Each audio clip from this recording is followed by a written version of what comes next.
Hey guys, today we are making a really easy Southern barbecue bake. 2 cans of baked beans. I'm gonna kind of mix it all together. 2-cup bag of Colby Jack. Look at this. There we go. Tear them right at the perforation and just pop them right on top. This is half a stick of melted butter, so it's like what, 4 tablespoons, and some parsley.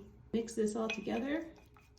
And you can just brush this right on top of each cornbread roll. Put this in a 350-degree oven for about 20 minutes. Go ahead and do a little taste test. This one right here. Topper. Oh, look at that. It looks so hot.